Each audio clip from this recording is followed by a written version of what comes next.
Well, we're in that season now, and it's time for another Championship Manager special from the Honest Football podcast. Because as managerial merry-go-round season is in full flow, Millwall are the latest club to have a badly kept secret finally announced, as Alex Neil arrives as their new head coach on a long-term deal, believed to be 3 years, alongside Martin Canning, who goes all the way back to the Hamilton days with him. We're going to talk about the old man Neil Harris and the new man Alex Neil, as we always do, as well as giving a bit of glimpse into the future and what we expect from Millwall. So hopefully you're looking forward to all of that. You can see our championship predictions for this weekend to see how I think he's going to get on in his first game up in the eye above. But let's start by talking about the previous man, a Millwall legend in Neil Harris, who in his second stint at the club accepted the calling card in February after Millwall, let's be honest, had made a very poor mistake and tried to do too much too soon on the managerial front. When Gary Rowett left the club, we'll get to him later because he'll feature in their first game for Alex Neil. But when he left the club fairly early on last season, Joe Edwards was picked as the man. If you go back to that, we were a little bit worried about it because it was such a contrast in style to what Millwall had done for several years. And it proved to be that way. It was just completely different. And it didn't really have the squad or the nucleus of the squad around it for it to work out for him. So he left the club, and in February in came Neil Harris, who, it has to be said, over the 10-month period, despite a couple of little go-ins with the Millwall fans at the end, has done a remarkable job. He managed 35 games, 42% win rate, just eclipsing what he did in his first spell in charge there.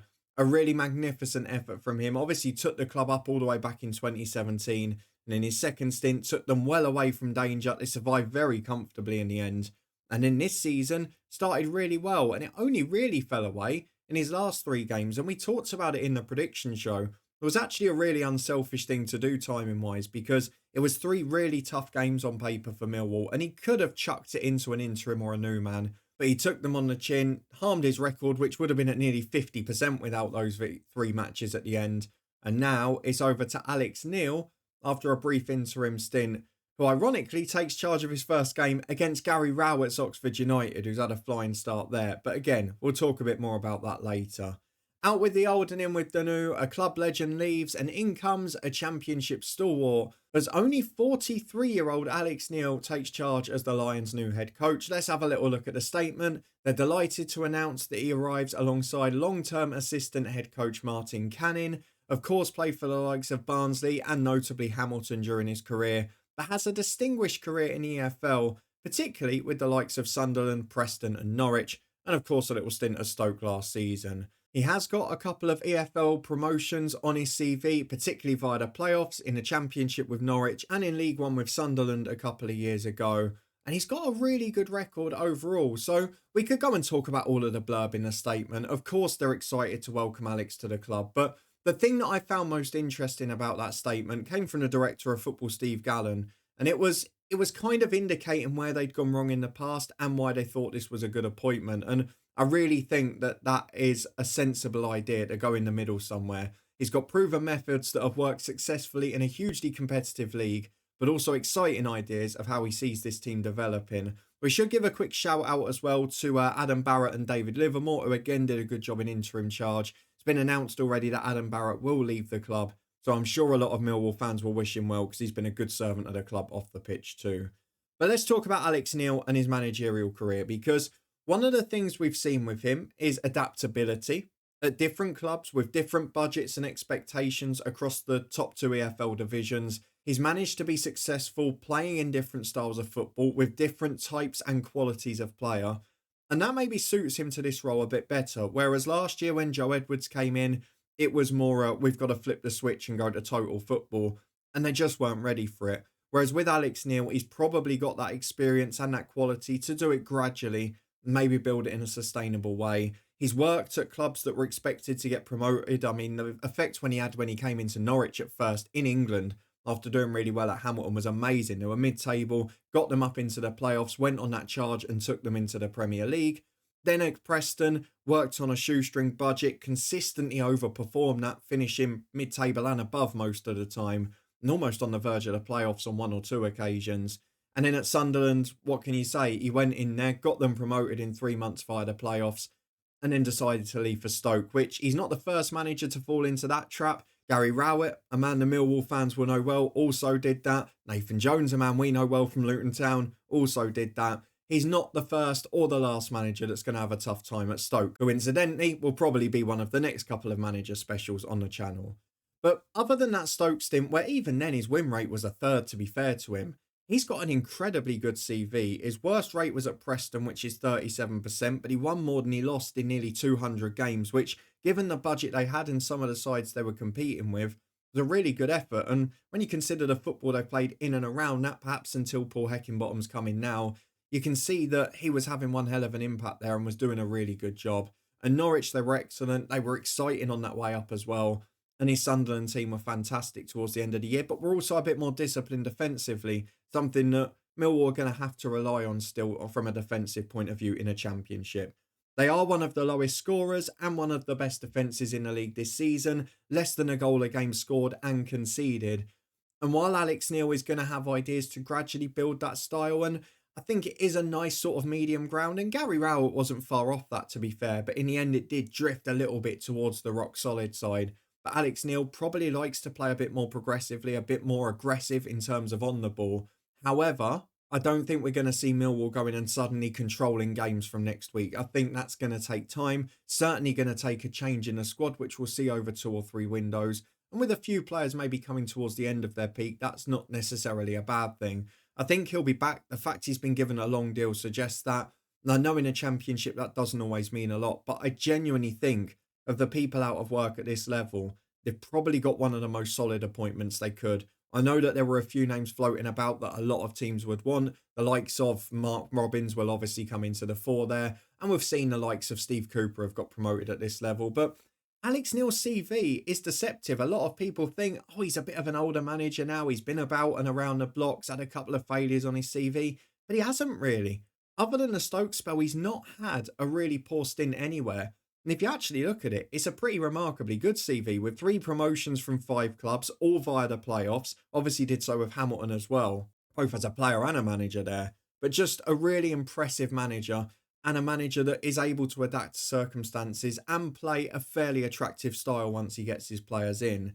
But one of the things I do want to compare to the last manager special, and we talked about it with Gary Rowett at Oxford, and we saw it work out over the last week, is timing.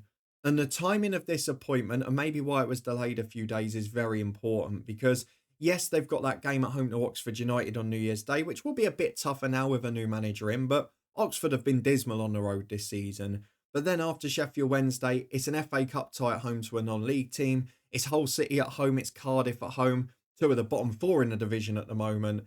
And then games against Luton Town and Pompey and QPR and Preston. No one up in that top half. So this is a spell for Alex Neil to really learn a lot about his team, try and pick up some points, get that manager bounce, and also obviously have the whole month to try and add a few of his own style players into the squad, which he's not going to go crazy in January, but if you can add 2 or 3 that can help them control a game a little better and adapt to his style of play, then I think that's going to be positive for Millwall.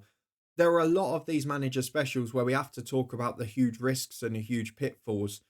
And I might end up with egg on my face here, I don't think there are many in this instance. The only thing that is a possible consideration is that obviously Gary Rowett had them competing in the playoff race most years, albeit just missing out rather excruciatingly on one occasion. And that's not going to instantly happen here, I don't think. But Neil Harris has given him a really solid base. It's not often you come into a job like this where things are stable, steady and going well. It wasn't that the board have gone mad and sacked a manager in the top 6 and everyone's saying what's going on, like we saw with Birmingham and Sunderland last year, who are on the outskirts of the playoffs as well. We're seeing a club where Neil Harris did his job. It was probably the right time for both parties. Both come out of it looking pretty good in terms of their CV and in terms of the way the club's being run.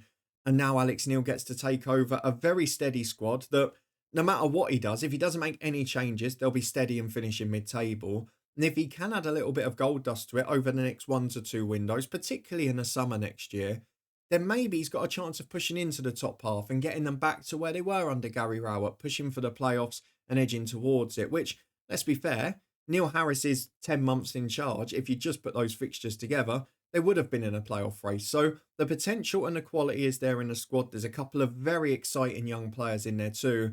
And as we've mentioned, the fixtures coming up probably all the way to mid-February, where after the Plymouth game, you get to the likes of West Brom, Watford away, Leeds away going into the start of March. That's probably where things get a little tricky. So I would expect Alex Neil to have a pretty quick impact and get a lot of results, whether that's draws or victories, but a lot of points picked up on the board.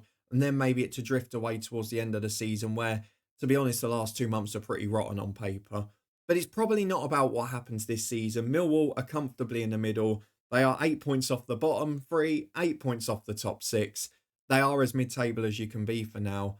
But I think this is the right appointment for the long term. And while we often say there's no point asking whether a manager will see out his contract because, let's be honest, in a championship, the average lifespan is less than a year. I think Alex Neil is one that maybe won't see out his full contract, but has got a chance of being at the club multi-year. We've seen that Millwall are willing to give managers time if they're progressing well. We've seen that as a fan base, it's not a club that wants to see a complete total football style. It's not got to be one way or we're going to get on the manager's back. They're a club that just want to see passion, just want to see fight, just want to see players playing for the shirt. And when they get that and they get a little bit of attacking intent behind them, they're a fan base that are going to get behind the manager. We saw it with Gary Rowett probably until that start of his last season. Well, let's be fair, I think there was a bit of a hangover from the way they missed out on the playoffs. But then we're going to see that here, I think. If Alex Neil can get on a roll, I think he'll be here for the long term. And I think Millwall are going to steadily progress back from mid-table towards that outskirts of the playoff race. A stable club is a dangerous one in the Championship, and Millwall have got to get that back. And I think under Alex Neil, they probably will. It doesn't matter what I think, though, does it? What do you guys think in the comments below? If you're a Millwall fan or if you're a Championship fan of another club, what do you think of the Alex Neil appointment? I know obviously there is the risk. He left a couple of clubs in tricky circumstances, particularly going from Sunderland to Stoke pretty recently. But overall, do you think it's as good and as solid an appointment as I do? Or do you think Millwall are going to drift into trouble this year? I don't think there's many that will say that. Let us know what you think down in the comments below. And if you did enjoy our little take on the new manager, then please do put a thumbs up on it. Remember to check out the Championship predictions and come and get involved with your scores every match day. The latest one is up in the eye above. And of course, you can subscribe and turn that notification bell on to make sure you don't miss a thing. A happy new year to everyone. I'm sure Millwall fans will be pleased with their appointment. And we'll see you back here in a couple of days' time as there's more manager specials on the horizon. And we'll have another full fixture list to look forward to in the EFL Championship. I'll see you there.